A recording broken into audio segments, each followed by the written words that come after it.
Hi, I'm Untitled, and I'm going to make an explanation here of what happened, the two major events that created the aquatic ape. So there was two major aquatic events that created the aquatic ape.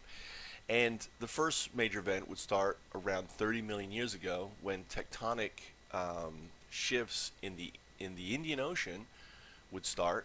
And as a result of these shifts around 30 million years ago, that would stop around 10 million years ago, um, would shift Africa up, closing off the Straits of Gibraltar, and that the event it would eventually close it off would be around 6 million, 7 million, 7.9 million years ago. So this is around 20 million years ago, right? So around 20 million years ago, the ship pushes Africa up. Now he's explaining it differently, and it wasn't. It may have also been rock that came up, but that's all part of the same volcanic shift. But I think more likely Africa is kind of pushed upwards and pushed all this rock into, into the. So from for 2 million years, it took 2 million years, from let's say 7.9 million to 6.9 million for the Mediterranean to dry up. And this is really a cool view because this is kind of an artistic rendering of what it would look like. This would have looked like the Red Sea, the Gulf of Aden would have looked like that.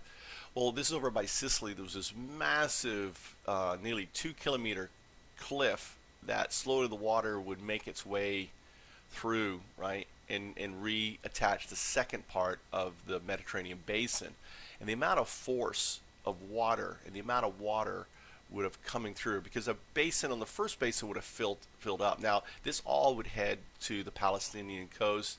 This would go on to create the Dead Sea. It would come down the Persian Gulf. It would create the Persian Gulf and come sweeping down there, and also all the water would come flowing down the Red Sea. So here it is again opening up. This is known as the Zanclean flood, which happened 5.3 million years ago. So you had 600,000 years, okay, of evolution, as these primates that were able to live in this kind of really harsh, salty terrain. And it's the reason for a lot of our salt development, like our sweat, our glands, our tears, all this different sweat development um, on it. And right here, let me pause it real quick. So right here, you have to imagine all the force of water would have hit this Gulf here. This is the Palestinian Gulf, right? And if you can even see, you can see from the map here, this little line, right? It even shows it's the scar, right? That's scarring. So water was slammed in here. There's mountainous areas, hilly mountainous areas here. It would have gorged it. There's mountainous areas here, and it would have forced the water to come pouring down here and out of the Persian Gulf here. And then in contrast, here it is. It would come. It would have basically opened this all up, and over time, over millions of years, sand would have drifted and closed it all back up, creating the Suez Canal and the Red Sea. And water, all this force, all of these, you know, kilometers squared, cubed of water had to go somewhere, right? And all of this would have headed down to the Horn of Africa. It actually went over the Horn, and all the species that were living there had experienced this massive event, cutting them off once again. So we would have been trapped on islands, and this is 5.3, and this is where we were forced to evolve.